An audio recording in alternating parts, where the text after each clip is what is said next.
Okay बच्चों, तो अब वापस आ गए हम लोग और माइंड माय वर्ड्स जरा ध्यान से सुनिए। मैं आपको लास्ट टाइम क्या पढ़ा रहा था, न्यूक्लिक एसिड, और उसमें हम लोगों ने अभी पीछे तो छोड़ा अभी हम लोगों ने। तो देखो अब मैं इसको यहां से लेके चल रहा हूं, कहां से, जहां से मैंने आपको बोला था कि मुझे 11 की एनसीईआरटी उठानी है। And now this is the NCERT of 11। अब माइंड माय वर्ड्स, अब जरा ध्यान से सुनते रहना। इसमें लिखा है कि living organisms have the number of carbon compound in which the heterocyclic ring can be found. इसका मतलब यहां पर हेटेरोसाइक्लिक रिंग जो होगी वो मुझे मिलने वाली है। अब what do you mean by heterocyclic ring here, है ना, हेटेरोसाइक्लिक रिंग। तो पहले अब आपको मैं ये समझा दूं कि दरअसल मुझे बात यहां से स्टार्ट करनी है जो आपको मैं पीछे बता चुका था, जिसमें से देखो पहली चीज मैंने आपको लोगों को क्या बताई थी, नाइट्रोजनस बेसेस। फिर मैंने आपको क्या बोला था, नाइट्रोजनस बेसेस में से आपको दो रखनी है। कितनी रखनी है बच्चे, दो रखनी है, जिसमें से एक को तुम लोग क्या बुलाने वाले हो, एक को तुम लोग बुलाने वाले हो प्यूरीन, और दूसरे को क्या बुलाने वाले हो बच्चे, that is simply your pyrimidine. इसका मतलब there are two nitrogenous bases class, purine and pyrimidine. Please do not say कि आपको ये बात नहीं पता, ये बात आपको नहीं पता कि यहां पर इसमें कौन कौन से आएंगे। सबको ये बात पता होनी चाहिए कि इसमें सर एडिनिन होगा और इसी के साथ दूसरी जो इसकी नाइट्रोजनस बेस होगी वो गुआनिन होगी। तो एडिनिन है और दूसरी गुआनिन है। सबके स्ट्रक्चर आपको दिखा रहा हूं मैं, टेंशन मत लो। अब बताओ मुझे कि पाइरिमिडीन में क्या होगा। तो आप कहोगे सर पाइरिमिडीन में एक चीज होनी चाहिए जिसे हम लोग बोलेंगे थाइमिडीन, सॉरी थाइमिडीन नहीं, थाइमीन। और दूसरी कौन सी होगी, उसे हम लोग बोलेंगे सिंपली साइटोसिन, और अगली जो होगी उसे हम लोग सिंपली क्या बुलाएंगे, उसे हम लोग बोलेंगे यूरेसिल। तो ये इतनी नाइट्रोजनस बेसेस हैं, मैंने आप लोगों को ये बड़े आराम से बता रखी हैं। अब सुनो मेरी बात को ध्यान से, और सुनो ध्यान से क्या मैं समझा रहा हूं आपको। वो ये है, रेड कलर यूज कर ले, हाँ चलेगा। दरअसल ये जो एडिनिन, मतलब अगर मैं आपसे सीधे सीधे प्यूरीन की बात करूं, अगर मैं आपसे सीधे सीधे प्यूरीन की बात करूं, और मैं आपसे सीधे सीधे अगर मैं किसकी बात करूं, पाइरिमिडीन की बात करूं, तो हेटेरोसाइक्लिक रिंग का मतलब ये हुआ, हेटेरो मतलब डिफरेंट, साइक्लिक मतलब साइकिल स्ट्रक्चर है, गोल स्ट्रक्चर है, और वो हेटेरो है। इसका मतलब दो रिंग होंगी तो दोनों सेम नहीं होंगी, वो डिफरेंट डिफरेंट होंगी। प्रोटीन में मैं ये आपको समझा चुका हूं हेटेरो और होमो का क्या मतलब होता है। हेटेरो मतलब डिफरेंट है, होमो मतलब सेम है। माइंड माय वर्ड्स, अब ध्यान से सुनना। दरअसल ये प्यूरीन जो है ये 9 मेंबर्ड रिंग है, 9 मेंबर्ड रिंग है, 9 मेंबर्ड रिंग, 9 मेंबर्ड रिंग, ये देखिए। और अगर मैं पाइरिमिडीन की बात करूं तो ये एक्चुअली 6 मेंबर्ड रिंग है। इसमें कितनी है, 6 मेंबर्ड रिंग है। अब ध्यान से सुनो, ध्यान से सुनो, मैं आपको एक बेसिक स्केलेटन दे रहा हूं, सुनो मेरी बात ध्यान से। मैं बेसिक स्केलेटन दे रहा हूं, कैसे, ये देखो, एक ऐसे ऐसे ऐसे एक स्ट्रक्चर ऐसे होगा, समझ गए। इधर आइए, इधर आप लोगों को एक स्ट्रक्चर ऐसे मिलेगा। अब मुझे ये सोच के बताओ आपको कितनी रिंग दिखाई पड़ रही है, आपको रिंग कितनी दिखाई पड़ रही है, बस इतनी बात बताओ। प्यूरीन में कितनी दिखाई पड़ रही है, पाइरिमिडीन में कितनी दिखाई पड़ रही है, एक एक एक एक। सुनो मेरी बात, अगर आप मुझसे ये पूछोगे कि सर इस रिंग का नाम बताइए क्या है, तो देखो इस रिंग का नाम मैं आपके सामने लिख के दे रहा हूं। इस रिंग का नाम है पाइरिमिडीन रिंग। ये पाइरिमिडीन रिंग है।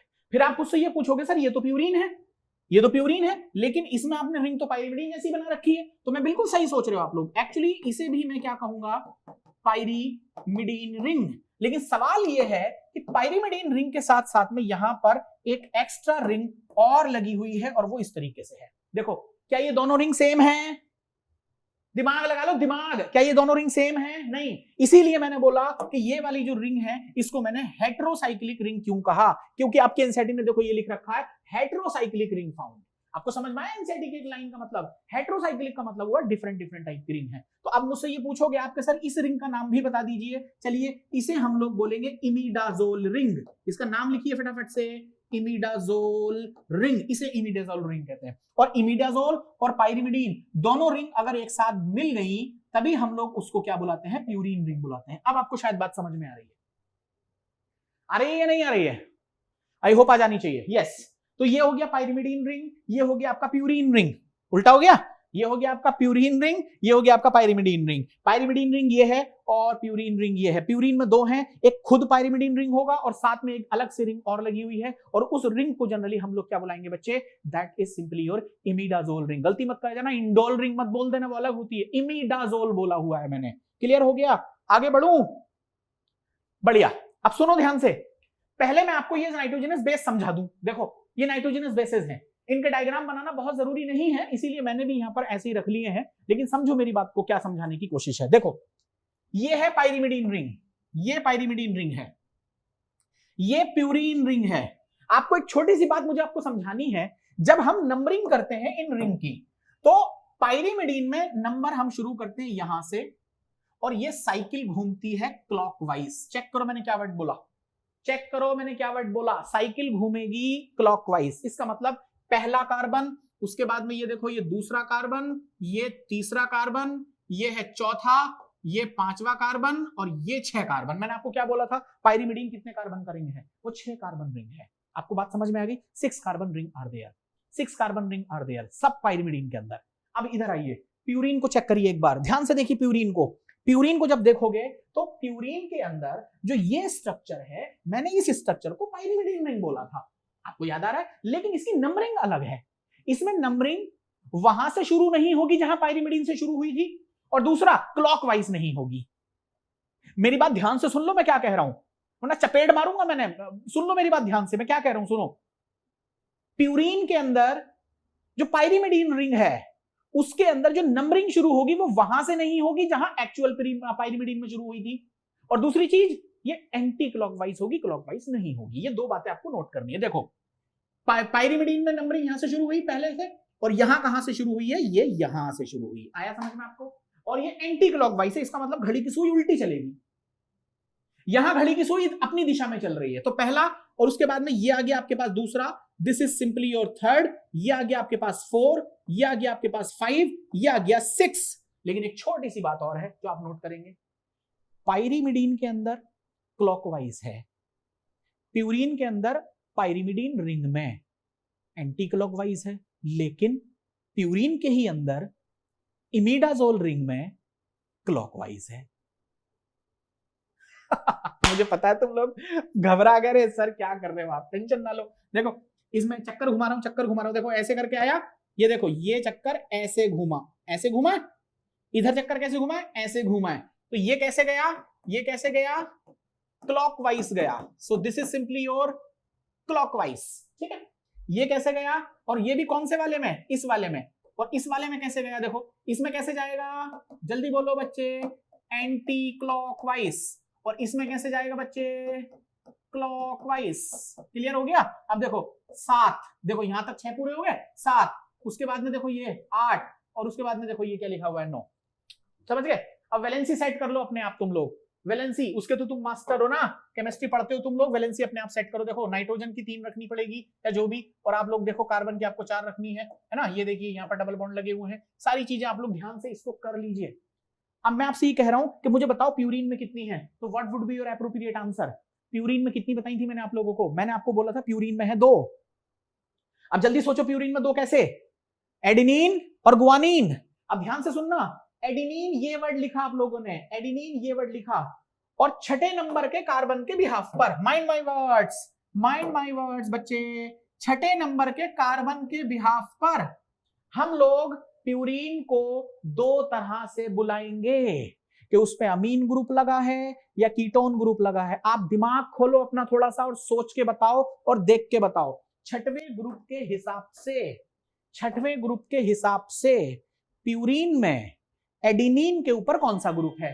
क्या आपको ये बात नहीं समझ में आ रही कि सर NH2 ग्रुप है, और इसीलिए हम इसे कहेंगे अमीनोप्यूरीन, इसे हम लोग बोलेंगे अमीनोप्यूरीन। जल्दी बोलो क्यों बोला अमीनोप्यूरीन, क्योंकि प्यूरीन तो ये है, क्योंकि एडेनिन है, तो एडेनिन तो प्यूरीन में ही आएगा, प्यूरीन तो ये है, लेकिन छठे कार्बन के हिसाब से अगर हम लोग देखें तो यहां पर NH2 ग्रुप है, इसीलिए मैंने इसको अमीन ग्रुप कहा। लेकिन अब जरा इधर आइए, अब अगर मैं तुमसे ये बोलूं कि छठे कार्बन के हिसाब से तुम लोगों को यहां पर डबल बॉन्ड के साथ ऑक्सीजन दिख रहा है, तो क्या मैं इसको बोल दूं कीटोप्यूरीन? जल्दी बोलो बच्चे, क्योंकि प्यूरीन तो ये है, सुनो मेरी बात, प्यूरीन तो ये है, क्योंकि इसमें क्या लगा हुआ है, सॉरी क्या लगा नहीं, क्योंकि ये किसमें है, ये प्यूरीन के अंदर है, इसको मैंने गुआनिन बोला, तो गुआनिन प्यूरीन तो है, लेकिन प्यूरीन है कौन सी, वो कीटोप्यूरीन है। जबकि एडेनिन कौन सी है, वो अमाइनोप्यूरीन है। आपको इतनी बात समझ में आ गई? और दो देखो ध्यान से देख लेना, 2 रिंग रखी हुई है, इसमें ये रिंग है, ये रिंग है, 2 रिंग हो गई, इसमें ये रिंग है और ये रिंग है, इसमें 2 रिंग हो गई। अब ऊपर आइए,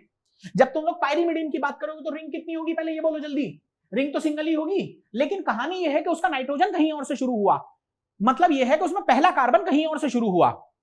आया समझे? देखो ध्यान से, कहां से शुरू हुआ? यहां से शुरू हुआ, और देखो यहां से शुरू हुआ और कैसे चला? क्लॉकवाइज चला। ये भी कैसे चला? क्लॉकवाइज चला। ये कैसे चला? क्लॉकवाइज चला। अब मेरी बात को बड़े ध्यान से सुनना, मेरी बात को बड़े ध्यान से सुनना। अगर मैं तुमसे ये कहूं कि फर्स्ट जेनेटिक मटेरियल क्या था, तो पिछले लेक्चर में भी तुमने क्या देखा?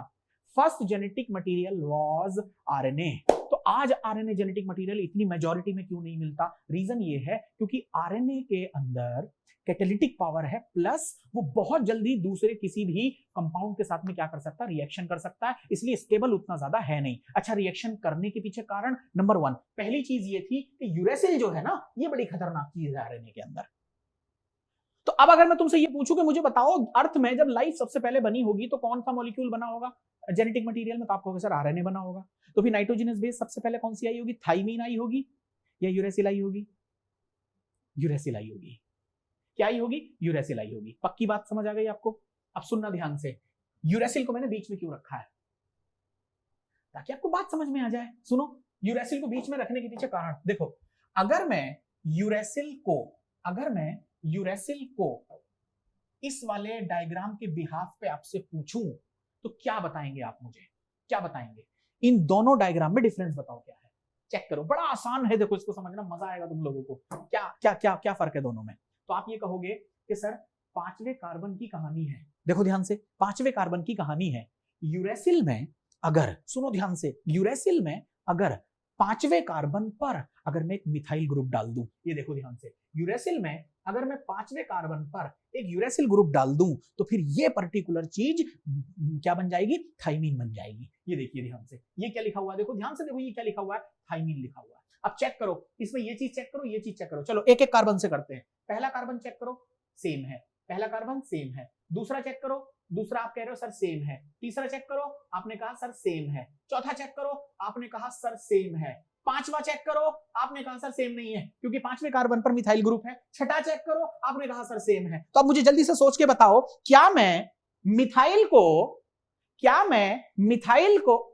दिया मैंने, ओ माय गॉड, क्या मैं थाइमीन को 5 मिथाइल यूरेसिल बोल दूं? यस और नो बोलो जल्दी। अरे यार इनके कमेंट खुलवाओ पहले, मजे लेते हैं इनसे थोड़े। हाँ जल्दी बोलना, क्या मैं थाइमीन को 5 मिथाइल यूरेसिल बोल दूं? यस और नो जल्दी बोलो। तो आप कहोगे बिल्कुल बोला जा सकता है। तो हम इसे बोलेंगे 5 मिथाइल यूरेसिल। 5 methyl uracil. हाँ मैं सोच ही रहा था, कमेंट खुलते ही तुम्हारा ड्रामा। आज सर बड़े हैंडसम लग रहे हो। बेटे 25 साल की उम्र के बाद ना हम लड़के हैंडसम नहीं होते, हम या तो अमीर होते हैं या गरीब होते हैं, पहले ये बात समझ ले। तुम 25 से नीचे के हो ना, तो हैंडसम तुम होते हो, हम नहीं होते, समझ लो आप। और आज मैं नहा के आया हूं, ओके? मुझे पता था कमेंट खोलते जो काम की चीजें हैं वो तो हट जानी है, बस ये शुरू हो गया तुम लोगों का। कमाल है। चलो आगे आओ ना, कमेंट बंद मत करना, भी और मजे लेंगे इनसे। यस आगे बढ़िए, अब इधर आइए। अरे क्या कर रहा हूं मैं? हाँ तो ये क्या हुआ? देखो ये तीर का निशान ऐसे दिखा। अगर मैं क्या करूं, अगर मैं थाइमीन पर 5 मिथाइल यूरेसिल मतलब मिथाइल ग्रुप लगा दूं 5वें नंबर के कार्बन पर, तो वो क्या बन जाएगी? 5 मिथाइल यूरेसिल। और 5 मिथाइल यूरेसिल का ही दूसरा नाम बच्चे क्या है? उसी को तो हम लोग थाइमीन कहते हैं। अब ये मत कहना कि सर ये चीज कहां लिखी हुई है, तुम्हारी खुली आंखों से मैं दिखा दूंगा, एनसीईआरटी के अंदर लिखी हुई है, अभी दिखाऊंगा थोड़ी देर में। अब इधर आओ, अब इधर आओ। अब मुझे ये समझाओ आप लोग कि अगर मैं इस वाले डायग्राम के बिहाफ पे इधर आऊं तो क्या करोगे? ध्यान से देखो, अगर मैं इधर आऊं तो क्या करोगे? तो आप ये कहोगे कि सर चेक कर लेते हैं जैसे अभी किया। देखो पहला कार्बन सेम है, ठीक है। दूसरा कार्बन सेम है। तीसरा कार्बन, और तीसरे कार्बन पे देखो H गायब है। क्यों? क्योंकि यहां पर वैलेंसी सेट करने के लिए NH2 ग्रुप लगा हुआ है। कुछ आया समझ में? तो ये NH2 ग्रुप का नाम बताओ बच्चे क्या है? तो आपने कहा सर अमीनो ग्रुप है। ध्यान से देख लो, ये क्या है? अमीनो ग्रुप है। तो अब मुझे एक बात बताओ जल्दी से, अगर मैं यूरेसिल में एक अमीन ग्रुप जोड़ दूं तो क्या वो साइटोसिन नहीं बन सकता? तो अब मुझे जल्दी से बताओ ये पर्टिकुलर चीज क्या बनी? ये पर्टिकुलर चीज यहां पर क्या किया तुम लोगों ने? यहां पर किया है एमिनेशन। ये देखो एमिनेशन का मतलब होता है एडिंग ऑफ, जल्दी नोट करो इसे, NH2 ग्रुप। एनिमेशन नहीं बोला, एनिमेशन नहीं बोला है गधो, एमिनेशन। अमीन ग्रुप जोड़ रहा हूं, ध्यान से देख लो। अब मुझे एक बात बताना छोटी सी, अरे इसी में खेल हो जाएगा सारा तुम्हारा, देखो टेंशन मत लो। अगर मैं मुझसे आप ये कहोगे कि सर आपने यूरेसिल को बीच में रखा, अगर 5वें नंबर पे मिथाइलेशन कर दिया, मतलब मिथाइल ग्रुप जोड़ा, तो आपने थाइमीन बना दिया। इसी यूरेसिल में अगर एमिनेशन कर दिया तो आपने उसको साइटोसिन बना दिया। अरे एक बात समझे, इसका मतलब जो बायोमोलिक्यूल्स होते हैं, अब बताओ मुझे ना ये यूरेसिल क्या है? अरे क्या है यूरेसिल? बायोमोलिक्यूल तो है, बायोमोलिक्यूल है या नहीं? क्या बायोमोलिक्यूल को एक बायोमोलिक्यूल से दूसरे बायोमोलिक्यूल में कन्वर्ट किया जा सकता है? The answer is yes. इसे बैक ऑफ द माइंड रख लेना, क्योंकि अभी आगे चलने के बाद में जब डायनामिक स्टेट में आपको पढ़ाऊंगा तो उसमें बार बार ये बात करूंगा मैं। तो एक बायोमोलिक्यूल को दूसरे बायोमोलिक्यूल में कन्वर्ट किया जा सकता है, इस बायोमोलिक्यूल को वापस इसमें कन्वर्ट किया जा सकता है। तो आप ये कहोगे सर आपने यूरेसिल को इसमें कन्वर्ट किया, क्या पॉसिबल है हम इसे इसमें कन्वर्ट कर दें? सोच के देखो, अच्छा दिमाग लगाओ, सोच के देखो क्या पॉसिबल है? The answer is yes. हाँ सर बिल्कुल पॉसिबल है। क्यों? क्योंकि मुझे यहां अब करना पड़ेगा डी एमिनेशन। इसका मतलब रिमूवल ऑफ NH2 ग्रुप। इसका मतलब यूरेसिल मैंने बीच में रखा, अगर मिथाइलेशन कर दिया तो थाइमीन बन गया, और अगर मैंने वापस उसका मिथाइल ग्रुप हटा दिया तो यूरेसिल बन गया। अब इस यूरेसिल को फिर से देखिए, अगर मैंने एमिनेशन कर दिया तो आपका क्या बन गया? साइटोसिन। और इस साइटोसिन का अगर मैंने डी एमिनेशन कर दिया तो फिर से क्या बन गया? यूरेसिल। इसका क्या मतलब हुआ कि biomolecule can be converted into other biomolecule. इसका मतलब हर बायोमोलिक्यूल को दूसरे बायोमोलिक्यूल में कन्वर्ट किया जा सकता है। अरे किया जा सकता है, नहीं किया जा सकता? समझ आया आपको? अच्छा चलो मैं 1 मिनट लूंगा यहाँ पे, तुम्हारा इंटरेस्ट भी बना रहना चाहिए। मैंने आपको कहीं ना कहीं जेनेटिक्स में ये चीज पढ़ाई होगी कि रोम के जो लोग होते थे वो लोग अपने बच्चे, मतलब उनके घर में अगर कोई बेटी हो गई, सुनते रहना मेरी बात, 2 मिनट लगेंगे, देखो सुनो। रोम के लोग जो होते थे ना, उनके जीन्स बहुत जबरदस्त होते थे। मैं आपको इवोल्यूशन में पढ़ाऊंगा ये। तो उनके जीन इतने जबरदस्त होते थे कि उनका जब मान लो उनकी बेटी पैदा हो गई तो वो अपनी बेटी को ना कहीं दूर रिश्तेदार के पास भेज देते थे और उसको बोलते थे इसको तुम पालो। फिर क्या हुआ कि उसका बेटा हुआ, उनका बेटा हो गया। बेटी कहां भेज रखी है? दूर। अब बेटा हो गया। तो जब वो बेटा उनका लगभग 18-20 साल का हो गया तो उन्होंने क्या बोला कि बेटा आपके लिए एक लड़की हमने देख रखी है, उससे आपकी शादी कराई जाएगी। ठीक है। उसकी शादी पता है किससे कराई गई? उसकी सगी बहन से। उस बेटे को पता ही नहीं था कि मेरी सगी बहन है, वो तो शादी के बाद कहीं जाके पता चला। अच्छा क्यों करा ऐसा? वो इसलिए करा क्योंकि वो चाहते थे कि उनके जीन में कंटामिनेशन ना आए, कोई बाहरी जीन ना आए। उनके जीन बड़े जबरदस्त थे। मेरी बात समझ रहे हो? फिर वो जो माँ बाप थे ना, जिन्होंने अपनी बेटी की शादी करा दी, बेटा बेटी की शादी करा दी, जो माँ बाप थे ना, उनको भी आज पता चला, अच्छा ये जो मेरी वाइफ है ये भी मेरी बहन ही है। इसका मतलब मेरे पिताजी ने भी मुझसे यही कहा था कि बेटा तुम्हारे लिए कहीं लड़की देख रखी है, उससे शादी करनी है। तो मैं तो बड़ा खुश था, अच्छा ओके भाई हमारी शादी होने वाली है, वो लड़की को देखा, ठीक है। बाद में पता चला भाई यार ये तो मेरी बहन है, आप समझिए। तो फिर उनको भी यही बोला गया कि आप तुम्हारे बच्चे हो तो तुम्हें भी यही करना है। पता चला आगे उनसे जब उन दोनों की शादी करा दी गई बच्चों की, तो उनको क्या बोला गया? बेटा तुम्हें भी आगे यही करना है, ताकि वंशवाद ऐसे ही चलता रहे। मैंने वंशवाद अगर गलत बोल दिया तो सॉरी, मुझे नहीं पता इस वर्ड का क्या मतलब होता। खैर मतलब ये प्रोसेस ऐसे ही चलती रहे। तो मेरी बात सुनो ध्यान से, मैंने ये बात यहाँ पे क्यों बताई? मैं ये बताने की कोशिश कर रहा हूं कि दरअसल माँ बाप ने अपने बच्चों की शादियां कराई। सुनो ध्यान से, माँ बाप ने अपने बच्चों की शादियां कराई। बाद में इनको पता चला कि हम भी तो ऐसे ही आए, इसका मतलब मेरी शादी भी मेरी बहन से ही हुई है। मेरी बात समझे? अभी मेरी बात ध्यान से यहां समझना, मैं आपसे ये कह रहा हूं बायोमोलिक्यूल किसी दूसरे में कन्वर्ट हो सकते हैं, और ये जो खुद बायोमोलिक्यूल है ना, ये भी किसी से कन्वर्ट होके आया है। अब आया समझ में आपको? इसका मतलब ये बायोमोलिक्यूल चाहता है कि मुझे किसी दूसरे बायोमोलिक्यूल में बदल जाना है। बाद में ये समझ में आया कि biomolecule can be converted into other biomolecule and came from other biomolecule. ये बायोमोलिक्यूल जो किसी दूसरे में बदलने वाला है ना, ये खुद भी किसी दूसरे से बदल के आया। तो इसका मतलब इनका ऐसे किटी पार्टी चल रही है इनकी, कोई किसी में बदल रहा है, कोई किसी में बदल रहा है, कोई किसी में बदल रहा है। इसी को आगे चल के मैं आप लोगों को टर्नओवर पढ़ाऊंगा, आपको टेंशन मत लो, आने वाला बायोमोलिक्यूल में ही है। अब आपको इतनी बात समझ में आ गई है? क्लियर हो गया या नहीं हुआ? जल्दी सोचो, इतनी बात आपको समझ में आ गई है? बस इतना ही करना था। अब मुझे समझाओ यहां पर न्यूक्लियोटाइड में कितनी कितनी चीजें होती है? तो आपने कहा सर नाइट्रोजनस बेस होती है, पेंटोज शुगर होती है और फॉस्फेट ग्रुप होता है। इतनी चीजें इसके अंदर अवेलेबल होती है टोटल। अब आओ जल्दी से, अब आपको मैं आगे की तरफ लेके चल रहा हूं। अब मैं आपको आगे की तरफ लेके चल रहा हूं। कहां से लेके चलूंगा? मैं यहां से लेके चलूंगा, देखो ध्यान से। अब इसने ये बोला है कि some these are nitrogenous bases. नाम देखो क्या है? Adenine, guanine, cytosine, uracil and thymine. इसका मतलब 5 नाइट्रोजनस बेसेस ले ली गई हैं, 5 नाइट्रोजनस बेसेस ले ली गई हैं। और अब मैं आपको ये चीज यहां से लिख के बता रहा हूं, ध्यान से देखना। अब मुझे पहले ये बताओ कि डीएनए में और कितनी चीजें होती थी। तो अब आप कहोगे सर थोड़ी देर जरा पेंटोज शुगर पे भी बात करी ली जाए। पेंटोस शुगर पे भी बात कर लीजिए, फॉर्मूला क्या बनेगा, C5H10O5। What do you mean by this?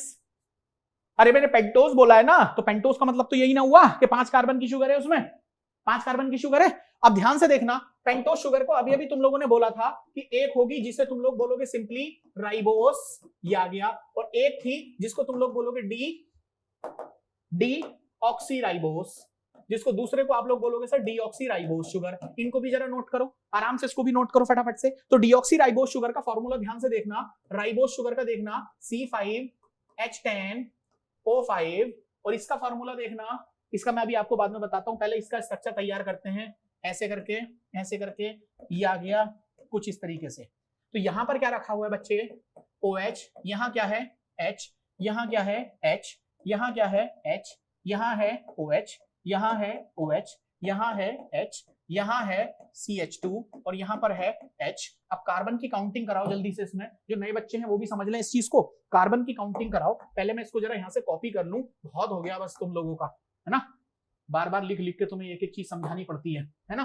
सुनो ध्यान से, मुझे आप इसके कार्बन नंबर बताइए, तो आप कहोगे सर पहला कार्बन ये है, दूसरा कार्बन ये है, तीसरा कार्बन ये है, चौथा ये है, पांचवा ये है, समझ गए? तो इधर भी आ जाओ, this is 1, this is 2, this is 3, this is 4 and this is 5th carbon. इसका मतलब 5 कार्बन की शुगर है। कार्बन देख लो कितने हो गए, 1 2 3 4 और ये 5 हो गए, इसका मतलब 5 कार्बन पूरे हो गए। हाइड्रोजन देख लो 10 हो गए क्या, 1 2 3 4 5 6 7 8 9 10 पूरे हो गए। ऑक्सीजन देख लो 5 पूरे हो गए क्या, 1 2 3 4 और 5वां ये लगा हुआ है। क्लियर हो गई बात या नहीं हुई? लेकिन अब बड़ी ध्यान से मेरी बात सुनना, बड़े ध्यान से मेरी बात सुनना। What do you mean by D? What do you mean by D? ये देखो, ये मैंने लिखा है डी। डी का मतलब होता है बच्चे एब्सेंट। यहां पर डी का मतलब क्या है बच्चे, एब्सेंट। इसका मतलब डीऑक्सीराइबोस शुगर वो शुगर है जिसमें एक ऑक्सीजन एब्सेंट होगा, क्योंकि डी के आगे नंबर लिखा हुआ है ऑक्सी, यानी राइबोस शुगर है लेकिन उसमें एक ऑक्सीजन एब्सेंट है, इसका मतलब हुआ डीऑक्सीराइबोस शुगर। अरे आ रहा समझे? अब सुनो ध्यान से, ये कौन से नंबर पे गायब है जानते हो आप? ये कौन से नंबर पे गायब है? यार कौन है ये, कौन से नंबर पे गायब है? माँ का फोन है भैया। हाँ अम्मी, अरे अभी तो रिकॉर्डिंग में हूं, मैं क्लास पढ़ा रहा हूं। माँ का फोन आया, अच्छा ठीक है आता हूं थोड़ी देर में। यस, कहां पहुंचा कहां पहुंचा कहां पहुंचा, मैं कहां पहुंचा? हाँ 1 2 3 4 5, यस मैं यहां पर पहुंच गया। तो अब मैं आपसे ये पूछ रहा हूं कि यहां पर ये देखो सेकंड नंबर का कार्बन है, ये देखो ये सेकंड नंबर का कार्बन जो है, ये सेकंड नंबर का कार्बन, इस पे एक ऑक्सीजन एब्सेंट होगा, इसका मतलब यहां पर H है अकेला। अब मुझसे आप ये बिल्कुल पूछ सकते हो कि सर इसका क्या फायदा हो गया? अरे इसका क्या फायदा हो गया? तो वो कहते हैं ना कि वो जो घोड़ा होता है, कई बार आपने देखा होगा टांगे में चलता है घोड़ा, टांगा, आप तो आपने नहीं सुना होगा, मैंने सुना है, मैं बैठा भी हूं उसमें, सोफे लगे होते हैं इधर भी घोड़े टांगे में। तो घोड़ा जब चलता है ना तो उसके आंखों पे यहाँ ऐसे करके वो लगा दिए जाते हैं, इस तरीके से कुछ लगा होता है, आप इंटरनेट पे सर्च करिए अगर आपने नहीं देखा, ऐसे लगा देते हैं ताकि घोड़ा आपकी दिशा पे रहे, इधर उधर ना देखे कि इधर से कोई फीमेल घोड़ी जा रही है तो उसको देख के मतलब एकदम लाओ थोड़ा लवलपाटी कर लिया जाए, ऐसा कुछ नहीं, तो सीधा। इसका मतलब उस पर नकेल कस दी गई, नकेल समझते हो, नकेल, नाक में नकेल डाल दी जाती है, कहते हैं ऐसा। एक्चुअली ये बड़ी खतरनाक चीज है ये ऑक्सीजन का यहाँ होना, तो इस ऑक्सीजन को यहां से हटा के इस पर नकेल कस दी गई है। अब खुद सोच के देखो कि डीऑक्सीराइबोस जब मैंने वर्ड बोला तो इसका मतलब साफ है, इसका मतलब साफ है कि डीऑक्सीराइबोस जो है वो डीएनए में मिलती है और राइबोस शुगर जो है वो आरएनए में मिलती है। अब आपको बात समझ में आएगी कि अगर इस पर नकेल कसी हुई है तो ये कैसा होगा, कम रिएक्टिव। समझे मेरी बात या नहीं समझे? ये कैसा होगा बच्चे, कम रिएक्टिव, और इस पर नकेल कसी हुई नहीं है तो ये कैसा होगा, ज्यादा रिएक्टिव, और ये ज्यादा रिएक्टिव है तो ये बड़ा उधम मचाएगा। इसीलिए मैंने आपसे बोला था कि आरएनए ज्यादा रिएक्टिव होता है। I think it is absolutely fine. समझ गए मेरी बात? चलो आगे बढ़ते हैं। तो दिस इज सिंपली योर कौन कौन मुझे मैसेज करने लग गए हैं यार ये आजकल के,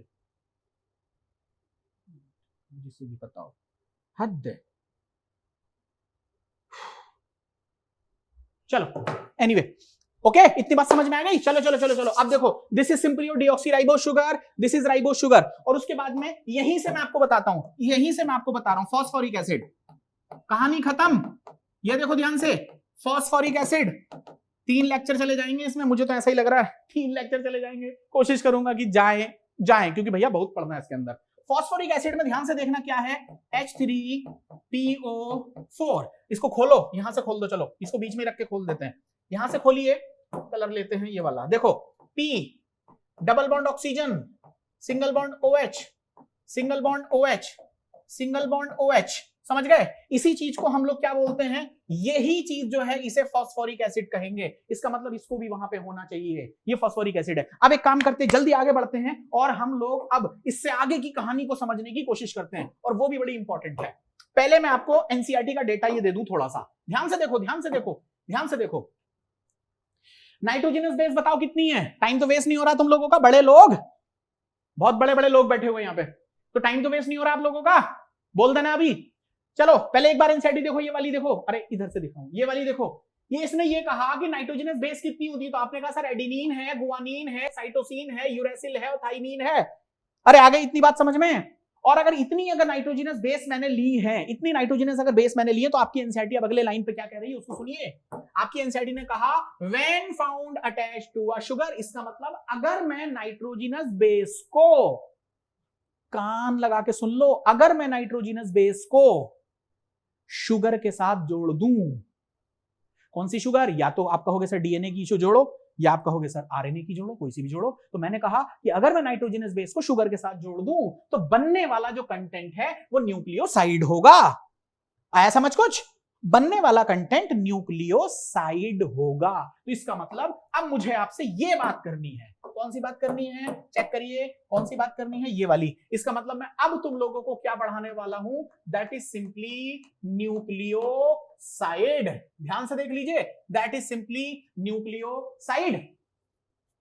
और न्यूक्लियोसाइड में तुमने ये कहा कि सर इसमें दो चीजें तो एटलीस्ट आपको रखनी पड़ेंगी। पहली क्या? कोई ना कोई नाइट्रोजनस बेस रखो, प्लस इसमें क्या जोड़ दो, प्लस इसमें क्या जोड़ दो, आप शुगर जोड़ दो। लो जी, लो अभी करके देता हूं आप लोगों को ये। तो पहले नाइट्रोजनस बेस बताओ कौन सी जोड़ूं? कोई सी भी जुड़ा लो यार, क्या फर्क पड़ता है। एडिनिन जोड़ लेते हैं चलो। तो आपने एडिनिन कैसे बनाई थी? मैं बनानी आती है मेरे को, मुझे मत सिखाओ। ये देखो ऐसे थी, ऐसे थी। अब ध्यान से देखना, ये कार्बन कौन सा है? ये कार्बन कौन से नंबर का है? 9। और 9 कार्बन पे देखो एक रखा हुआ है N और एक रखा हुआ है H, वैलेंसी सेट करने के लिए। जाके दिखाऊं क्या? अरे जाके दिखाऊं? ये देखो, ये क्या है? एडिनिन। प्यूरिन में ये क्या आ गया? एडिनिन। और 9 कार्बन पे देखो क्या रखा हुआ है? 9 कार्बन पे एक N है और N के साथ में क्या रखा हुआ है? H। कछु समझे? N और N के साथ में क्या है? H। सुनो ध्यान से, दिमाग लगा के जरा।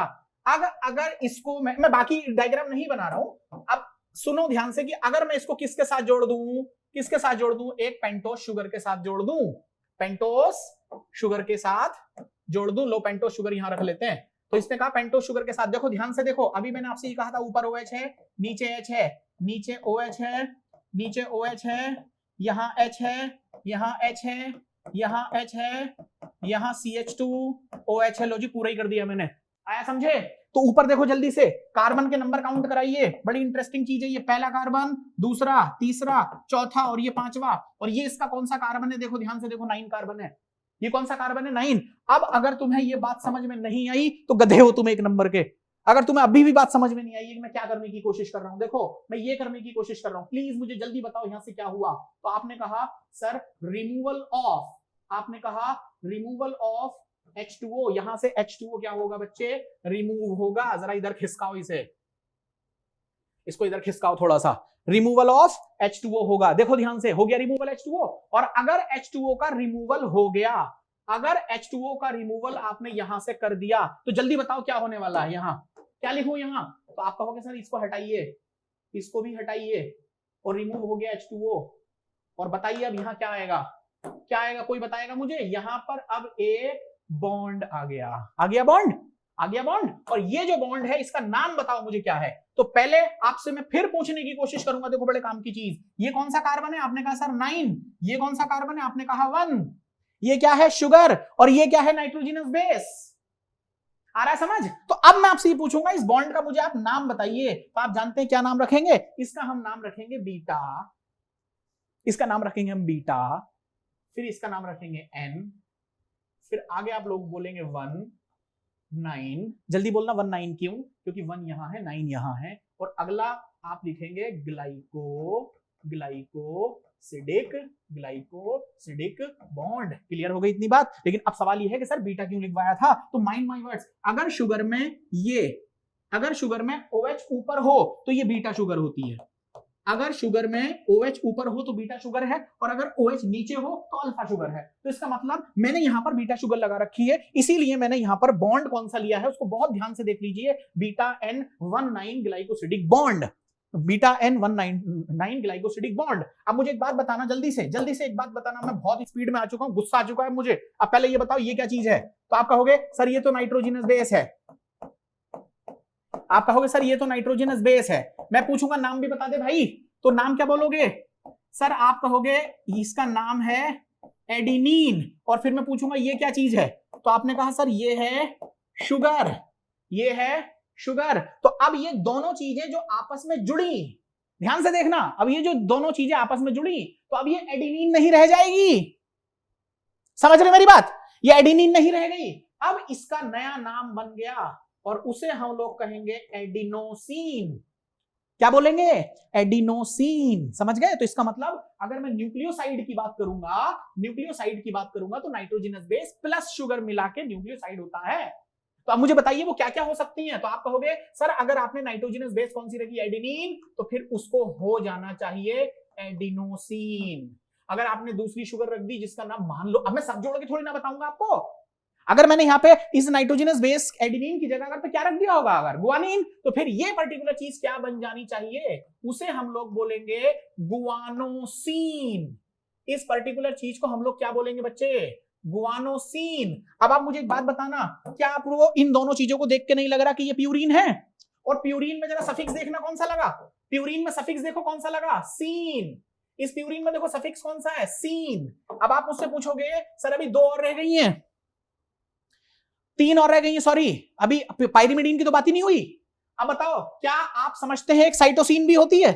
लेकिन साइटोसिन का जब न्यूक्लियोसाइड बनेगा तो वो बनेगी साइटिडीन, और अगर चौथे एक ही आ गया, और अगर दूसरी होगी थाइमीन, तो थाइमीन का जो न्यूक्लियोसाइड बनेगा वो होगा थाइमिडीन, और अगर यूरेसिल होगी तो उसके आगे लगेगा यूरिडीन। आपको समझ आया? ये और ये तीनों मिला के क्या हैं? ये तीनों मिला के किस में आती हैं? तो आपका आंसर होना चाहिए सर ये पाइरिमिडीन में आती हैं। ये और ये दोनों मिला के किस में आती हैं? आंसर शुड बी सर ये प्यूरिन में होती हैं। आपको समझ आया? प्यूरिन का सफिक्स क्या है और पाइरिमिडीन का सफिक्स क्या है? पाइरिमिडीन का बताओ क्या है? डीन। ये देखिए डीन, ये देखिए डीन। आया समझ? अरे आया समझ? इसका मतलब मैं इस नाइट्रोजनस बेस की जगह एडिनिन की जगह गुआनिन रखूं तो गुआनिसिन बनेगा। इस नाइट्रोजनस बेस की जगह अगर मैं साइटोसिन रखूं तो साइटिडीन बनेगा। आ रहा है? क्लियर हो रहा है? इसी तरीके से थाइमिडीन, इसी तरीके से यूरिडीन बनेगा। इसका मतलब न्यूक्लियोसाइड कितने टाइप के होते हैं? तो आप कहेंगे सर वो भी तो 5 ही टाइप के होते हैं, बस नाइट्रोजनस बेस में मैंने शुगर को ऐड किया है। अरे यही ना कहोगे आप, कछु और थोड़ी ना है। यहां आगे बढ़ते हैं। अब तुम्हारी एनसीईआरटी, मैं पीछे जा रहा हूं, देखो फिर से यहां, फिर से, और ध्यान से सुनो मैं क्या कह रहा हूं। अब आपकी एनसीईआरटी ये कहती है अगर फॉस्फेट ग्रुप भी जोड़ दिया जाए, ध्यान से देखना, if phosphate group is also found esterified to the sugar they call nucleotide। इसका मतलब अगर मैं फॉस्फेट ग्रुप को भी जोड़ दूं तो फिर वो न्यूक्लियोटाइड हो जाता है। दोबारा सुन लो आराम से, नाइट्रोजनस बेस 5 टाइप की है, adenine, guanine, cytosine, thymine, uracil. अकेली अकेली अगर मैं शुगर लगा दूं तो एडिनिन बनेगी एडिनोसिन, गुआनिन बनेगी गुआनोसिन, थाइमीन बनेगी थाइमिडीन, यूरेसिल बनेगी यूरिडीन, साइटोसिन बनेगी साइटिडीन। ये न्यूक्लियोसाइड हैं। अब आपकी एनसीईआरटी कह रही है कि अब अगर इसमें तुमने एक चीज और जोड़ दी और वो एक चीज जो तुम जोड़ोगे उसका नाम होगा फॉस्फेट ग्रुप, तो अब ये जो एडिनोसिन था ये एडिनाइलिक एसिड बन जाएगा। जो गुआनोसिन था वो गुआनाइलिक एसिड बन जाएगा। जो थाइमीन था वो थाइमिडाइलिक एसिड बन जाएगा। जो साइटिडीन था वो साइटिडाइलिक एसिड बन जाएगा। जो यूरिडीन था, अरे यार फ्लो टूट गया, तो उसे हम लोग यूरिडाइलिक एसिड कहेंगे। देखा, एक लाइन में बोलता हूं मैं। चलो अब आगे देखते हैं। अब आ जाइए आप आगे, और आगे की तरफ। अब फिर से ध्यान से, बहुत ध्यान से मेरी बात सुनिए। अब एक चीज लास्ट और है। अब मुझे जल्दी बताओ क्या क्या हुआ था यहां। तो आप कहोगे अब हम लोग पढ़ने वाले हैं इनको, और ध्यान से देखिए इनका नाम है न्यूक्लियोटाइड्स। और न्यूक्लियोटाइड का मतलब ये हुआ कि अब उसमें टोटल मार के कितनी चीजें आएंगी, टोटल मार के कितनी चीजें आएंगी बच्चे, ध्यान से देखो।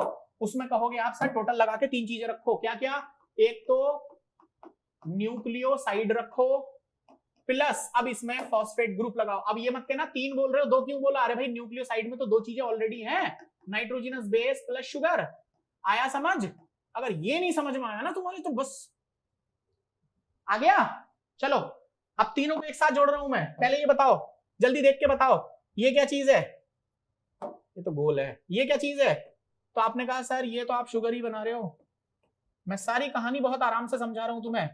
OH OH H H H H CH2 OH और ऊपर क्या रखूं, जल्दी बोलो।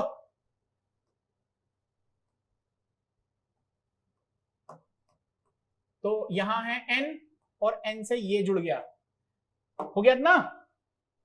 सपोज करो ये एडिनिन है, ठीक है। अब ये दोनों स्ट्रक्चर जुड़ गए तो क्या बना ये, एडिनोसिन। अब मुझे इसमें एक चीज और जोड़नी है, नाम बोलो जल्दी। अबे अपना नाम नहीं बोलना है, फॉस्फेट ग्रुप जोड़ना है तुम लोगों को। P के साथ में डबल बॉन्ड O, यहां देखिए OH, यहां देखिए OH, यहां देखिए OH। कछु समझाया है जी? अरे आया। अब गधों वाले काम मत करना, जल्दी बोलो क्या होने वाला है यहाँ। तो आप कहोगे सर इसको पकड़ो और यहां से रिमूवल कराओ, किस चीज का, H2O का रिमूवल कराना है। समझ आ गई बात या नहीं आई? अरे समझ आ गई बात या नहीं आई? आई होप आ जानी चाहिए, है ना। यहाँ लो, यहां आ जाओ।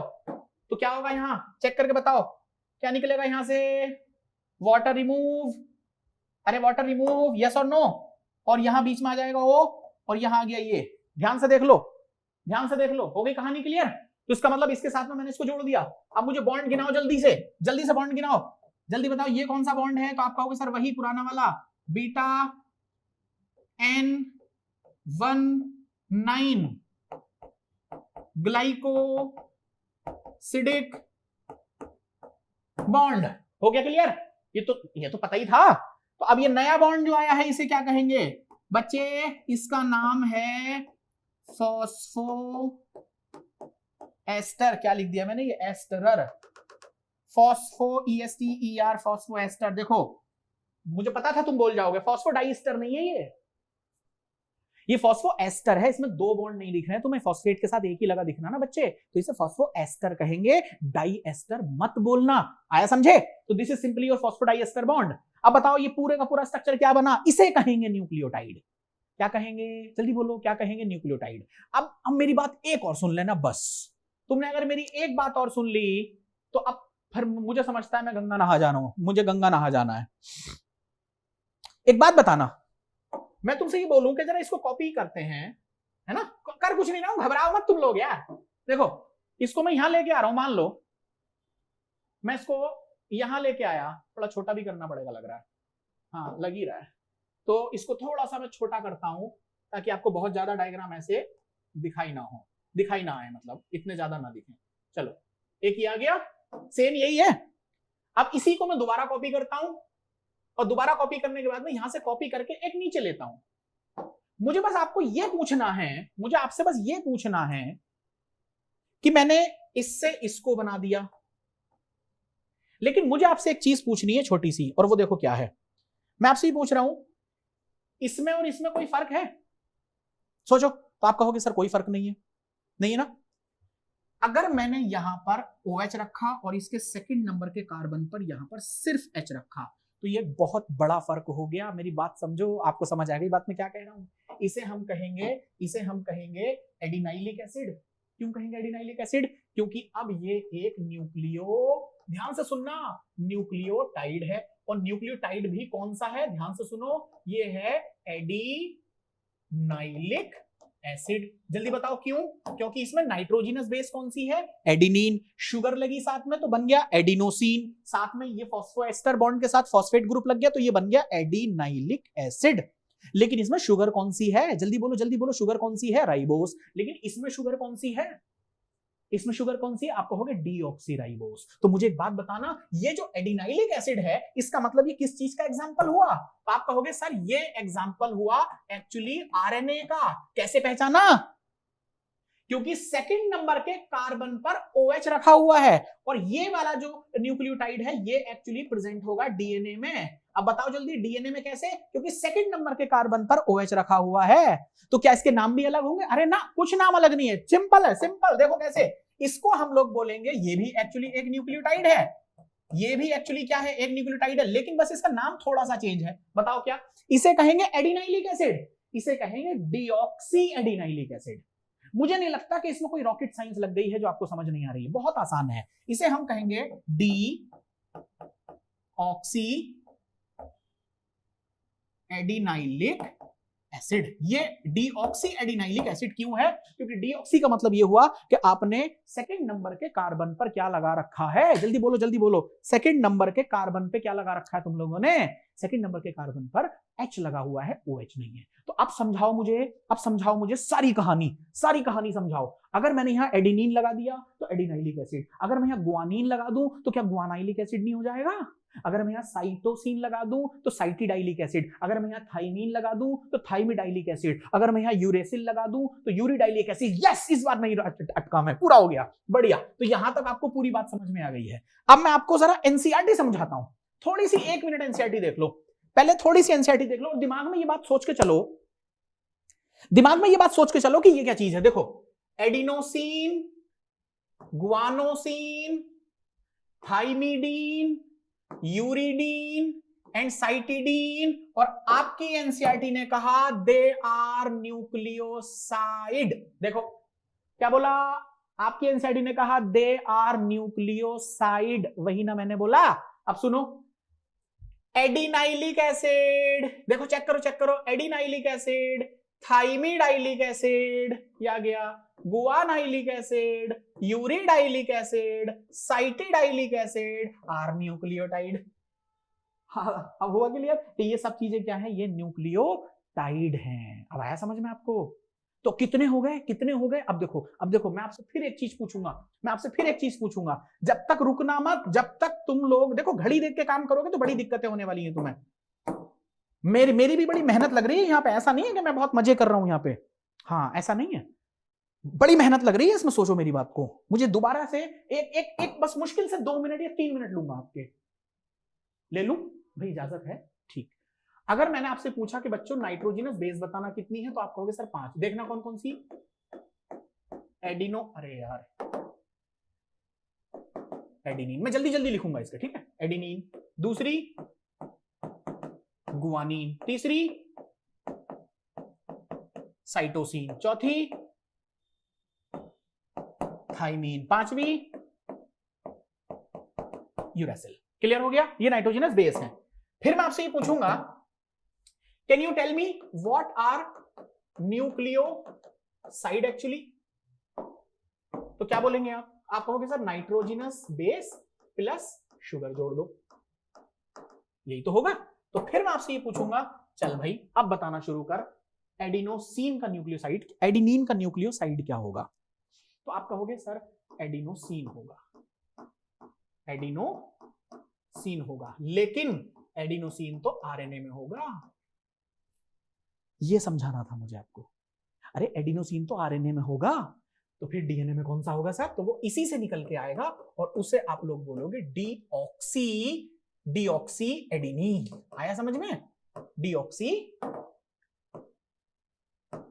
एडिनिन, ये चीज आपके डीएनए में होगी।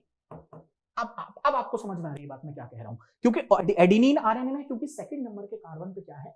OH, और डीऑक्सी एडिनिन में क्या है? मैंने गलत लिख दिया, देखो एडिनिन कर दिया मैंने, मैं वही चीज समझा रहा हूं और शायद आप में से कुछ बोल भी गए कि हाँ सर गलत हो रहा थोड़ा सा। कैसे होगा? तो इसे हम बोलेंगे एडिनोसिन।